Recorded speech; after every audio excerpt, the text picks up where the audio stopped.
send somebody. I said, don't you have somebody who'd like to try something new? He said, I do have this one woman. I said, what's her problem? She has a snake phobia. Now, phobia is an uncontrollable response to a stimulus. And hers was she'd fall asleep and she'd have a dream that a snake's biting her on the face. I don't know if you ever had a dream that's so vivid, but her adrenal glands would fire off and wake her up. And this would happen 4, 5, 6 times a night. I said, how long have you been treating her? And he said, 7 years. I said, well, bring her down. That should take me, 20 or 30 minutes. And he went, I got really intense. And the radio guy cut him off, says, we'll see you tomorrow night at the Holiday Inn. So my entire career is based on this. So by the way, in those days, I was trying to get like 50 people to show up for a free seminar. And sure enough, 500 people show up to see the shootout against me and the psychiatrist there. And the room is filled and jammed. I mean, if the fire marshal comes, they shut me down. And all of a sudden, no one introduced me in those days. So I stood up, and I said, ladies and gentlemen, I said, I'm Tony Robbins. Anthony Robbins back then. I wanted to sound more official, I guess. I said, I'm Anthony Robbins. And I said, I want to show you some tools today that you might think would be impossible to change people in minutes instead of months or years. But I said, I'm going to show you and prove it, and it works. And right after I start to say this, like on cue, like in a movie, the side door bursts open. And I don't know about you, how many of you, if you meet somebody on the phone for the first time, you just hear their voice, how many of you do what I do? I can't help it. I make a picture when they're talking of who they are. Anybody of you do that like I do it too? Yeah. So this guy was so gruff on the radio. I'm picturing this giant man with like a scared woman on his arm, right? And the side door bursts open. It's a guy about this tall. He's got this woman in tow. And he fights through the crowd. It's like a movie. It's dramatic. And he stands right in front of me. I'm on this little stage, not a big one. So I reach to shake his hand. He wouldn't even shake my hand. He just goes, here's the woman. Hey. And I said, okay. I said, man, why don't you have a seat here? And I said, ladies and gentlemen, how many of you heard me on the radio the other night? And almost everybody raised their hand. Yeah, that's why they were there. And I said, well, this woman, ma'am, I understand you've had a phobia for many years about snakes. And she goes, ah! And starts shaking and spitting. And I calmed her down, took about a minute and a half, calm her down. I said, I just want everybody to see what that is. I said, now, you've been treated for how many years? She's 7 years by that psychiatrist right there, right? I was just putting everything on the line. And I said, well, let's go to do some techniques. And it took me about 15, maybe 18 minutes. This is not because I'm special. The tools, anyone can do them. But I was willing to put myself on the line. And at the end, I went, how do you feel about snakes? No response. She goes, wow, that's amazing. I said, that's great. But I came prepared. So I said, just hang on a second. And I walked behind her, and there's a desk back here. And I grabbed the bag, and as I pull it out, the bag is moving, and the audience understands what's about to happen. And I reach in, it was a little gardener snake, and I pull out the snake, and I said, how do you feel about snakes? And she didn't scream or spit or any of that stuff or freak out. She just pulled back, and the snake's still in front of her. And I said, how do you feel about snakes? She goes, they're not very attractive. Right? And I said, okay, but look, you're not spitting, you're not shaking, none of that's happening. I know you're uncomfortable, that's natural. I'd be uncomfortable, right? But I've handled them a few times now. I said, what do you think it'd feel like to conquer your fear? What do you think it'd feel like to hold this snake? And she goes, it's not very attractive. And the audience starts going, hold it, hold it, hold it, right? And she goes, okay, and she grabs and starts to squeeze it. I said, don't kill it, right? And then sure enough, right, that became my signature. So I do event after event, and I was doing every kind of work you can imagine. I did with people that were smoking. I did with people addicted to drugs. And then I started getting a chance to work with people like Nelson Mandela, Mother Teresa. I'm old enough, in the 1980s, 84, they had the Olympics in Los Angeles, and I worked with a guy who wasn't supposed to make the swimming team, and he won in the 1500 freestyle gold medal. And then as I got greater results, things got bigger. And I got to reach more people. And then I started starting companies because I studied the patterns of business. And I became successful in that area. And so it just grew and grew and grew to where we are today. But it's all patterns. That's what I want you to understand. All the things that you think are you that you don't like are just patterns. And we can change those. There's nothing wrong with you. You don't need to be changed. And I'm not here to be your guru. There's nothing wrong with you. But we can change the patterns that don't work. And we all have them. And if you don't have them now, you'll probably pick some up along the way. So we have to know how to shift those, how to make them go. And we also have to know that as the world changes, as it has, we have to be able to change our blueprint, our way of operating. It's kind of like, I don't know if you've ever seen like a Baja race, Baja, 1,000 miles in the desert, or the Le Mans 24-hour race. If you take your car, even if it's a Mercedes, and try to do those races, you're dead. You have to re-engineer that car. Or there's some races they do in the deserts, in the Sahara deserts, and they have these giant exhausts that go like 10 feet in the air so that if they get in the sand, the engine will still work. Well, you and I have to re-engineer for winter. And again, winter's not forever, but we got to get stronger, we got to get wiser, we got to retrain ourselves. And if we really do that, everything that we can think of in our lives will change. And so what I'm really focused on here is the unshakableness, again, doesn't mean that you don't have fear. It just means you use courage. You follow me? It's like, if you don't have, you can't have courage if you don't have fear. If you're not afraid, there is no courage. Courage is I'm scared to death, but I do it anyway.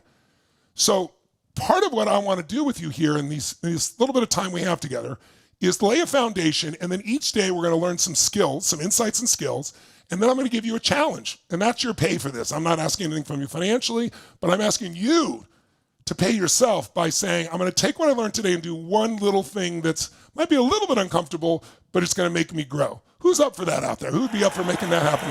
Let me hear you out there, ladies and gentlemen. Let me hear it.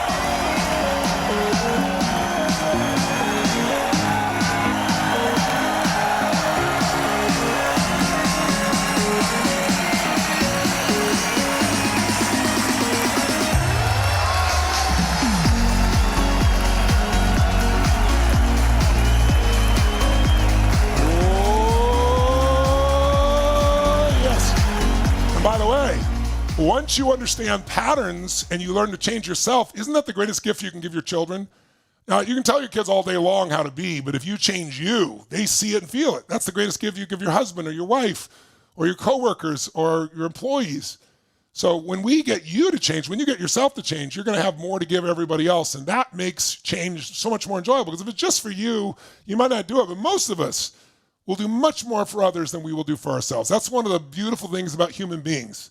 When we get out of our selfishness, we all get selfish at times. Like, how many of you do way more for your kids than you would for yourself? How many can relate to this here? No BS, right? That's the beautiful thing about human beings.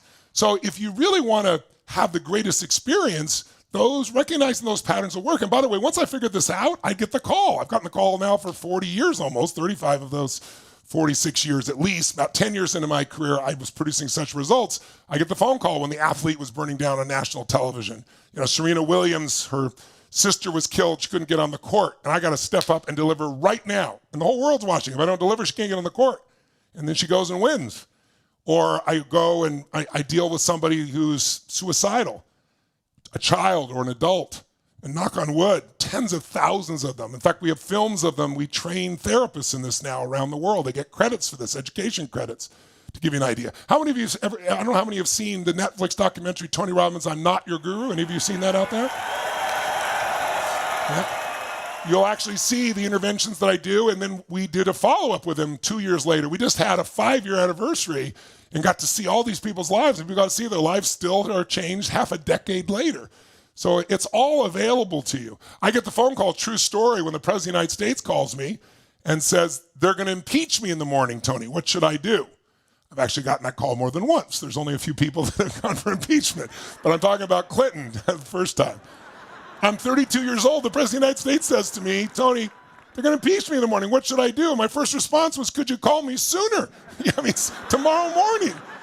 But by being in those pressure situations with athletes, with sports teams, with business people, with politicians, I develop skills. When you play with no net, when there's nothing to fall back on, it's amazing how God and the universe will support you if you're truly trying to serve. It's just about your ego or looking good.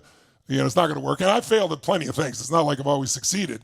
But I've gotten back up and not called a failure by learning from it and then gotten better. That's the process. So I said it's all about patterns. So if we're going to create some breakthroughs, who wants a breakthrough? Who doesn't want to just learn more? Who wants a breakthrough in your business, your life, your relationship, right? If you're going to have a breakthrough, then there's a couple things that are needed. But one of those things is really being able to see that there's 3 skills that you need to master. If I were saying to you, I have 5 kids and 5 grandkids. And COVID blessed me in one way, which is I've spent most of my life living around the world, going to 15, 16 countries, doing 275 days a year on the road. And then all of a sudden I was home. And then I found a way I could still reach and touch people. And so my wife and I have been talking about wanting to have a little one. I already had 4 kids and 5 grandkids. And we decided to go for it. And God blessed us. So I now have a 21-month-old that came out of the COVID period here, ladies and gentlemen. It's pretty beautiful. My daughter. I have a 48-year-old daughter and a 20-month-year-old daughter. It's quite a span, right? So how does that work when I'm only 62? Well, I married a woman early in my life who had 3 children from 2 different husbands. And so I was 24, turning 25, and had a 17-year-old son, an 11-year-old daughter, a 5-year-old son, and then a child on the way. So I've had some growing that I did in my world to make that happen. So when I think about my kids and my grandkids, I'm sure many of you have seen Oxford has published this. I think Harvard's done a study where they're showing over the next 15 years roughly, about 45% of all jobs that currently exist are going away. Why? You're going to be replaced by robotics, by AI, by algorithms, by nanotechnology. The amount of change that's going to happen in the next 5 to 10 years is greater than all of humanity's time. I read a statistic, I think it was in 1920, the amount of information that we had doubled about every 20 years. Now it doubles every 24 hours. That's the world we're in. So change, people always talk about, I don't know if I want to change. I don't care if you want to change. Change is coming. Change is automatic. If you don't do anything, your body's going to change. Your relationships are going to change. How many think the economy is going to change? It's going to get worse and going to get better. It's going to go up and down, right? We're probably going to have some recession if we don't already have it, but it's not forever. We're resilient human beings. If you study history, it's cyclical.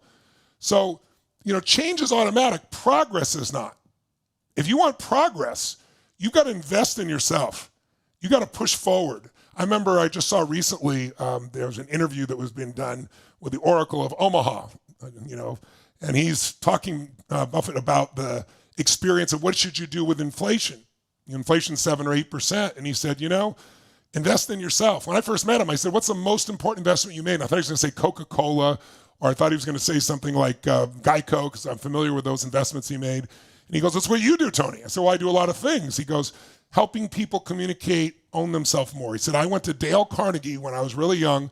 Without that, none of the other stuff would work because I wouldn't have the ability to communicate. And he goes, he told people just recently, invest in yourself because it's not taxable. When you get more skills in this area, they give you returns for years. And if you're the best doctor, the best lawyer, the best webmaster, the best nanny, the best anything, and the dollar became worthless and we use seashells, you'll have the most seashells. You'll always be in demand.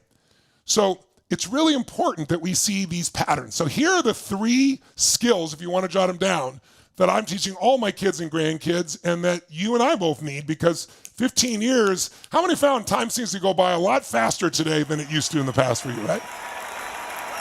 15 years from now, you're surely going to arrive. The question's where? And the time to decide that is now. And the skills that you need are 3. So here's the first skill, and it's what we're going to work on this week. It's called pattern recognition. Things look like, if you look at the economy right now, who did I see the other day? Someone did this. I saw a write-up. People are talking about how bad we are politically, how horribly divided we are. And this gentleman showed ads, billboards, or written billboards from the time of Thomas Jefferson and Adams when they were fighting for president. And if you read what they wrote, one was like child molester. I mean, it was the worst stuff you matter. So if you listen to people in the media, you'll think everything's the worst that's ever been. No, it's winter. Spring's coming. We got to make it through winter. And some people freeze to death in winter and give up. Other people learn to ski and snowboard and build a good fire and build a business and be with your family. And winter isn't bad every day. It's just more days of fear and uncertainty. And it's not forever. You can develop that certainty inside. So pattern recognition is every person that can start recognizing, hey, this is a pattern. This has happened many times. This is a pattern in history. This is a pattern in life. The most important pattern in human history that we recognized as a species that changed us was the pattern of seasons. See, we were roaming around trying to find food, forage for food, never staying in one place. Hunter-gatherers, that's how we started. How do we build communities? Only when we learn the power of seasons, when we learn to do the right thing at the right time. See, if you plant in the winter, it doesn't matter what you do. You're doing the right thing at the wrong time, you don't get rewarded. And when they started figuring out, hey, spring is when you plant, and then you protect it over the summer, and you reap in the fall, and you better hang on to some for winter. That's when we built communities and cities and countries and became the dominant species on Earth. For better or worse, I'm not sure, but certainly dominant. But it's just that one distinction. So my life is obsessed with finding patterns. And when you look at the economy right now, it's a pattern. It's recognizable. And by the way, winter's not going to end real quick. It's probably going to last longer than you want. But you can make winter your best season if you recognize the pattern, if you do the second piece. You learn to utilize patterns. Because pattern utilization gives you power. Recognizing it alone will get you out of fear of like it's the worst time. It'll keep you from thinking it's all chaos. It's not chaos, it's a pattern. We're not going to have time to go through it here, but it's so predictable. All of it's predictable. And if you realize that, then you go, okay, so what do you do in this predictable time to do well? What do you do well emotionally, physically, financially, spiritually, in your career, etc.? But the people that are masterful see the pattern and figure out how to use it. It's like, how many of you, COVID was brutal in your life, but you eventually figured a way to use it for something better, like to get closer with your kids or build a new business or create? How many of you found a way to use COVID, not be used by COVID, ladies and gentlemen? That's awesome. You learn to utilize it and it's not so bad. I mean, I'm here with you because of COVID. I have my baby girl because of COVID. So I could have been destroyed by it. You know, one of my companies lost $100 million in about 6 months because I didn't want to let anybody go. And I was trying to keep things going, but eventually I figured it out. It was a pretty rough year, to say the least. But we found it out. We figured it out. We turned around, found better ways. Now I'm seeing 10 times as many people and also making it more convenient for people. I still do plenty of live events where people come in person, but people can do it from their home in 195 countries. And it's so much cheaper and easier, right? But the third skill is the most important skill of all. If you can teach your kids and learn it yourself, and that's what, after a period of time, you can get to, and that's pattern creation. If you think of somebody who's a great business person, they recognize patterns of need, they know how to use them, and they create things that fulfill those needs. If you look at a great dancer, they know the patterns of movement that move people emotionally, know how to use them, but then they create their own. If you learn to play the piano, usually you play somebody else's music first, and then if you do that for years, there's a point when all of a sudden something strikes inside you and it becomes your music. You start creating things because you've seen enough patterns, you've used enough other people's patterns, that now you're able to be a pattern creator. Now you're truly a musician. And that's what's happened over basically my 45, now entering my 46th year. At this point, I'm pretty good at pattern recognition. I'd have to be an idiot not to be, having worked in 195 countries around the world and seeing everything, the most challenged people, to the most privileged. I've seen them all. I've dealt with, Hollywood executives addicted to cocaine, and I've dealt with people in, Harlem addicted to cocaine, or East London addicted to cocaine. And they all got a reason why, and their lives are completely different financially and everything else. So I want to get to where you can not only recognize, use, but create some patterns. And we're going to start that right now. So how are we going to do that? Well, the first pattern is the most basic of all. And when I tell you it, you're going to go, oh, big deal, Tony. But I got to tell you the truth, because without it, nothing else works. The pattern that will change your life, if you want to change your relationship or your business or your career or your body or your emotions or be a better parent, the first spot is you've got to increase your energy. Energy is the essence of life. When you're low energy, everything's impossible. Who knows what I'm talking about out there, right? Right? It's like everything's impossible. Have you ever, when you're low energy, you get irritated by things easily. Have you ever snapped at somebody and then felt bad afterwards because it was not them, it was just the state you're in? Who's ever done this out there? Yeah. Who's ever been snapped at? Okay, I got the victims and the volunteers here. All of them got it. But my point is, you've got to understand that the essence of what's going to make things work is this sense of energy. And think about it. We've had 3 years of being locked up all over the world. And most people have gained weight, not all. They shut down the gyms. They kept open the liquor stores and the weed factories. It's just like, they just came out, Washington Post just came out with a breakthrough story the other day, as if no one already knew this. I mean, most of you know that COVID, the number one thing beyond age, was being overweight or obesity, because it affects your immune system. It's the number one factor of dying of COVID. And they came out with this big article that exercise, after they shut down and they tried to put people in jail who opened their gyms, that exercise can help you avoid dying from COVID. It's quite amazing how powerful it is. Well, it's really moving the body and producing energy. So think about it this way. If you want to have a business or a career, do you want to do business with somebody who's super low on energy? Do you even want to talk to them? Do you want to be around them? Or better yet, excuse my cough. Better yet, let's say you're in an intimate relationship. Now let's try something for a second. I want you to imagine you got two people that you know, or could be you and someone else, who are totally, completely in love. I mean, passionately in love. Not, I love you, but really adore each other, right? Really adore each other. And let's pretend for a moment that they both have taken care of themselves and there's super high level of energy in them. You know, that doesn't mean they don't have tasks or challenges, but they got super high energy. They just go for it full tilt. And so what happens? What kind of relationship? Two people that totally love each other, super high energy in a peak state. Are they going to have a good relationship, an okay relationship, a lousy relationship, or a magnificent one? Put it in the chat box. What do you think it's going to be? Yeah, magnificent, of course. But watch this. What if you have two people that still love each other completely, passionately, adore each other, but they've let life and all the things around them cut their energy down so that they're now like feeling, okay, good, pretty good, better than dead, good. How's it going? Good, right? And they still love each other, totally, but their energy's down here now. Is it going to be the same relationship?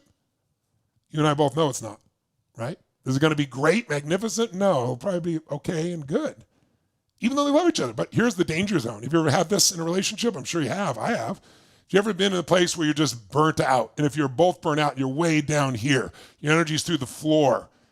Everything's stressful to you. Your reaction to everything's there. And now the same two people that totally love each other, are they going to have the same level of relationship? This is yes, this is no. Tell me which one. Are they going to have the same level, yes or no? No way.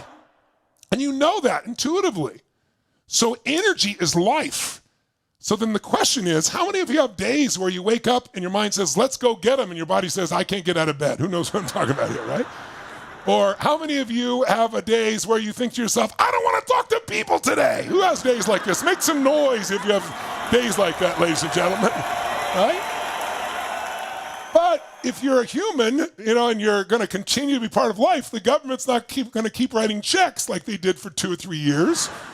You're going to have to go to work, right? We all know that. And if you go to work and you fake it, oh yeah, I'm great. How are you? I'm great too. We all have giant bullshit meters today, don't we? So that doesn't work at all. So you got to make a legitimate, true shift inside you. That means an energetic change. So in order to do that, I guess you'd have to say, if I'm low on energy, where does energy come from? Tell me, put it in the chat box here. I'd like to see, where do you think energy comes from? I want to see your best answers there. Where does energy come from? Okay, wow, I'm seeing a bunch of people saying food. Okay, let's address this for a moment, okay? Food is a source of energy. Is the source of energy? No. I'll prove it to you. How many can remember your last big holiday in America, like Thanksgiving, or around the world like Christmas? Who remembers your last holiday? Come on, create some energy out there, ladies and gentlemen. And when you have this big holiday, usually you have a holiday feast, right, with your family or close friends. And when you go to do that, let's say it's Thanksgiving or Christmas, what do? You go, it's Thanksgiving, it's Christmas, so I want to be thankful, so I'm going to eat broccoli and veggies, right? No. What's the volume of food that you eat on Thanksgiving or Christmas? What is it, a little or a lot? Usually it's more than you can possibly contain. And at the end, you're like, I'll never eat again. And someone says, pumpkin pie? And you go, okay. But at the end of that, I want you to remember, how many remember how you felt after that big meal? Come on. I want you to think about, at the end of that meal, were you ready to go for a run? You're going to go play some football? Or lie on the couch and watch the boob tube and fall asleep? See, food, I'll give you a better example. How many of you have ever gone on a fast for at least 3 days or more, 3, 4, 5 days? Who's done this? Tell me, put it in the chat box so I can see you out here. Did your energy, after the first day is tough, sometimes day and a half, but by the second or third day, did your energy increase or decrease with no food in your body? Which one? Show me, which one? That's right, massive increase. You got no food. That's because the way most people eat causes their body to use so much energy for digestion that it drains the energy. It's like when people come back from lunch and they need a coffee to keep it going. So that's a whole nother subject, but it's not the source of it. Now, some people I saw said sleep. Who's ever slept 8 hours and you're still freaking tired? Let me see a show of hands out there. Come on, make some noise out there, right? So it's not sleep. I mean, if you had a day and you had no sleep, but something happened, woke you up, and you're ready to rock and roll for the whole day, who's had a day like that? You're about to have 5 of them. Stand up for a second and shake your body out, just for a moment. Shake your body out. Come on. Come on, wake it up.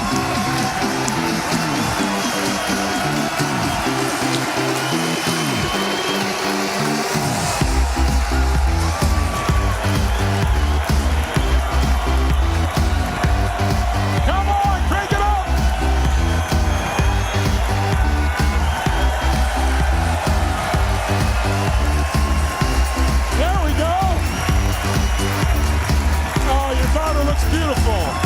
Nice there. Nice energy, Erica. Oh, yes. All right, grab a seat, feeling good? But when you sit down, do you ever notice people after they're all excited and they sit down and go, oh, I'm glad that's over. Now we can go back to the seminar. Sit up in your chair like you're in the command chair of your life, so the energy's high.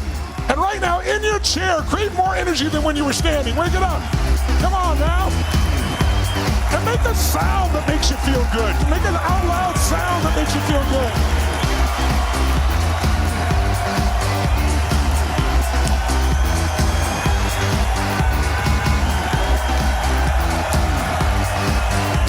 Whoa,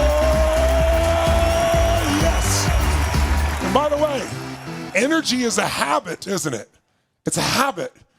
I got a question for you, an honest question. If I asked you 2 days ago at this same hour, what was your energy like on a 0 to 10 scale? Where you measure it. 10 is unstoppable energy, 0 is dead. Where would you say you were 2 days ago at this hour? Put it in the chat box. Let's see what we got. We got 5, 7, 6, 5, 7, 8, 5, 4, 5. Show me on the screen how many. What where you been there? Not now, but a couple days ago. What will be the number? Put it up the number. There we go. So I see a 7, I see 4, I see 2, I see a 9, I see 3, I see 4, I see 5, I see 5, I see 5, I see a 10, I see a 9, I see 3.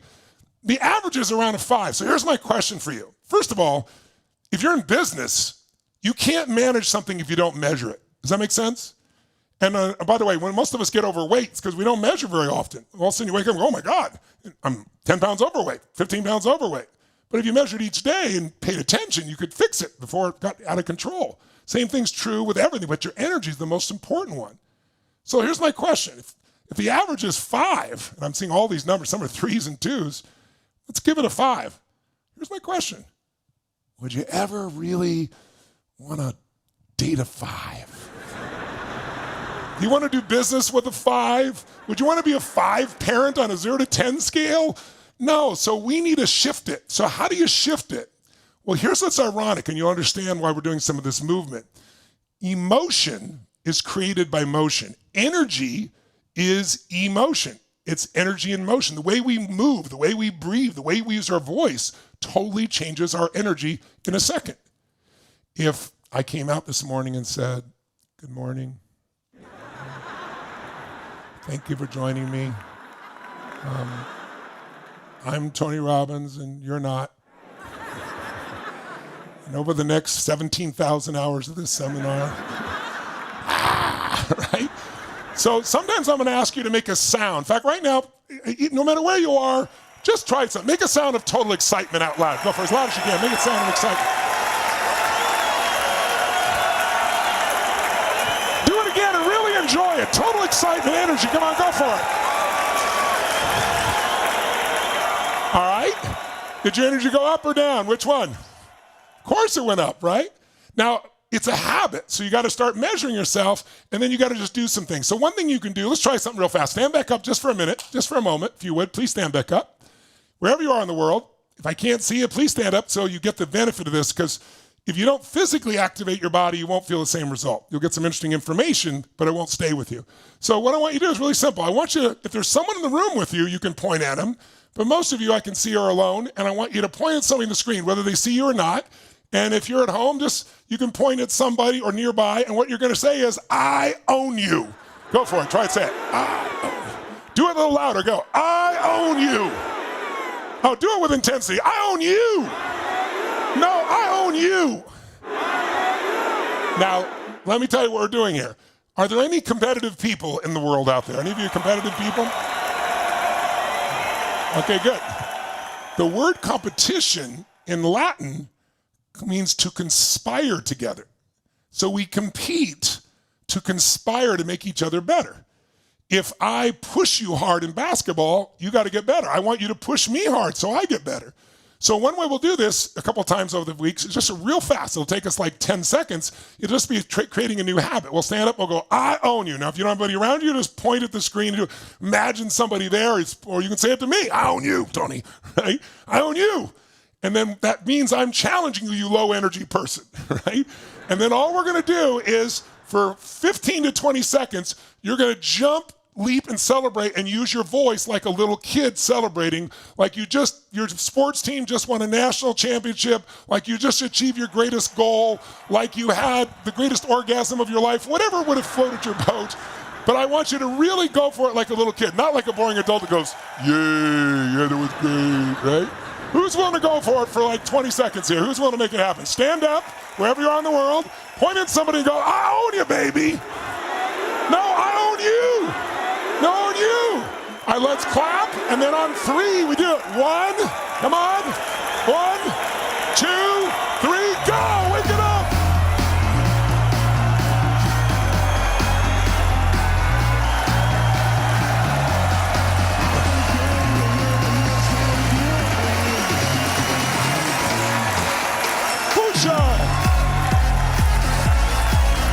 There you are, Liz. There's some energy. Devin. Jewis.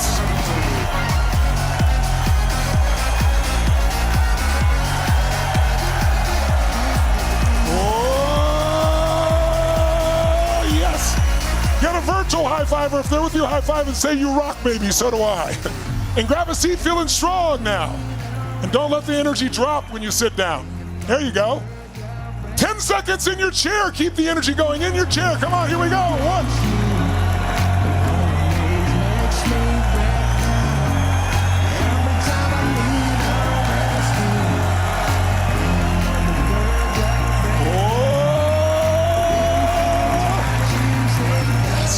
All right. So now, in a higher energy state, let's talk about something that usually takes your energy down, and that is loss. How many of you felt some sense of loss in the last 3 years? Loss of freedom, loss of money, loss of business, loss of family? Who's gone through loss? So there's a pattern that we go through when we have a loss. You've probably heard of it. Most people call it the 5 stages of grief, and they're predictable. The first pattern is if you get some major loss, the first is shock.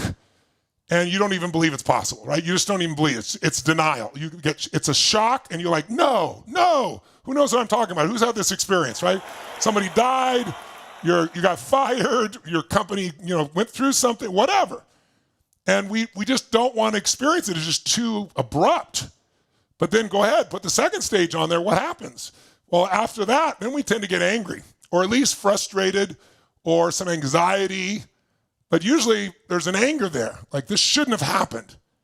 And by the way, people get stuck, don't they? Some people get stuck in shock, some people get stuck in anger.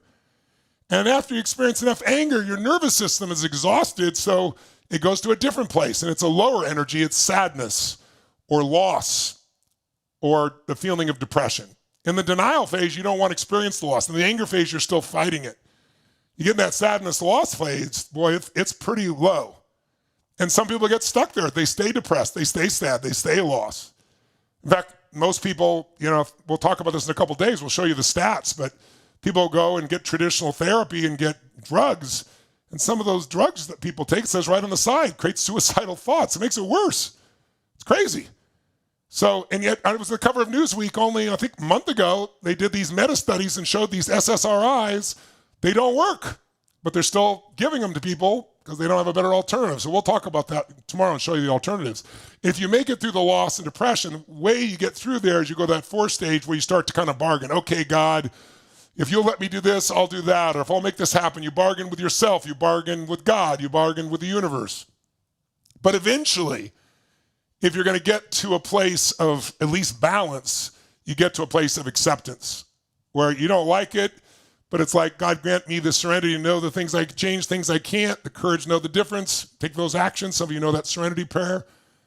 There's an acceptance. And boy, if you're an achiever, acceptance is not usually something most of you want to go for, right? I don't want to accept this the way it is.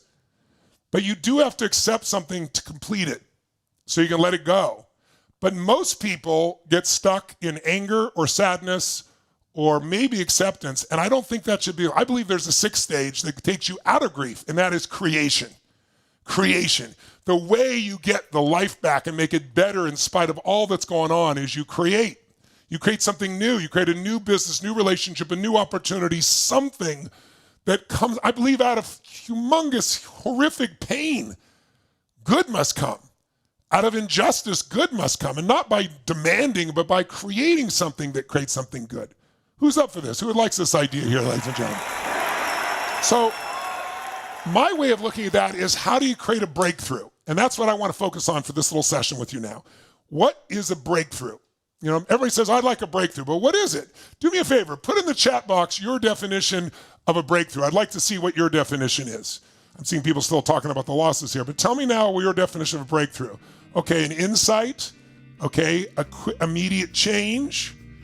Okay, what does that say? That one's hard to read. Okay, this one's saying understanding a deeper truth, a massive change in your behavior. Okay, all those are really good examples, I'll give you my definition, if I may. There's no wrong definition. In my life, a breakthrough is a moment in time. It's a moment in time when everything changes in your life. And it changes because what you thought was impossible, you now know is possible, and most importantly, you act on it. You don't just think about it, you do something. See, you're stuck. People get stuck in sadness. They get stuck in acceptance. They get stuck in anger. But in order to create something new, you just got to know your whole life can change in a moment. If you don't like your body, change it. If you don't like your relationship, change it. Maybe start by changing you, because otherwise you'll throw your pendulum and just find somebody else. After a while, you have the same problems, right? If you don't like your business, change. You don't like your career, change. You don't like your income, change. You go, Tony, well, that sounds so easy, but it's not like that. Yes, it is. But in order to do it, you got to create a breakthrough. You have to find something inside you, that moment where you know that you can absolutely change, and not only can you, the impossible is possible, and you do something. You take action. Now, all of you have had moments